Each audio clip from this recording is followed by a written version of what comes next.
In a significant move, the Trump administration announced on Tuesday that it would revoke guidance issued to hospitals across the nation. This guidance had directed them to provide emergency abortions for women when necessary to stabilize their medical condition.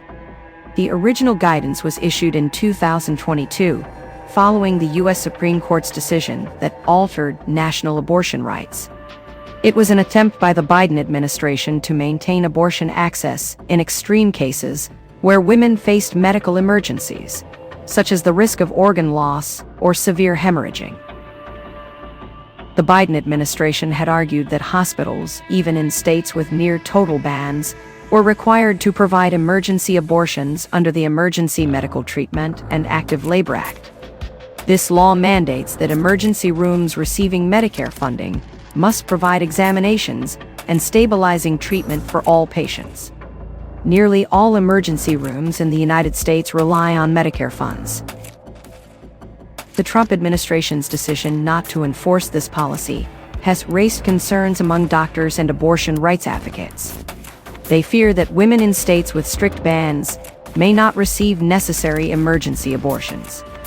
Nancy Northup, president and CEO of the Center for Reproductive Rights, expressed her concern, stating that this move could lead to women dying in emergency rooms rather than receiving life-saving abortions.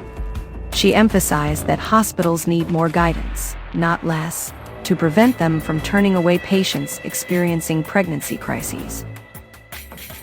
On the other hand, anti-abortion advocates welcome the announcement.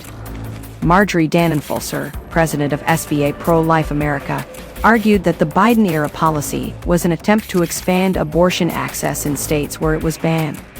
She claimed that the Democrats' actions created confusion and delayed care, putting women in unnecessary danger. An investigation by the Associated Press last year revealed that even with the Biden administration's guidance, numerous pregnant women were being turned away from emergency rooms, including those who needed emergency abortions.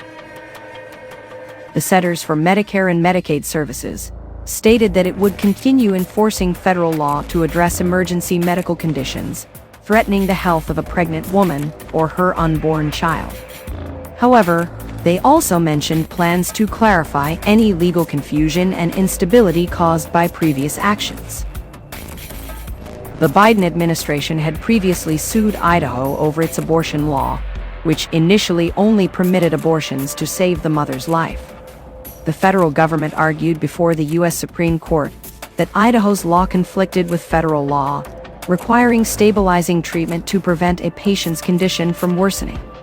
The Supreme Court issued a procedural ruling last year, leaving unresolved questions about whether doctors in states with abortion bans can terminate pregnancies when a woman is at risk of serious infection, organ loss, or hemorrhage.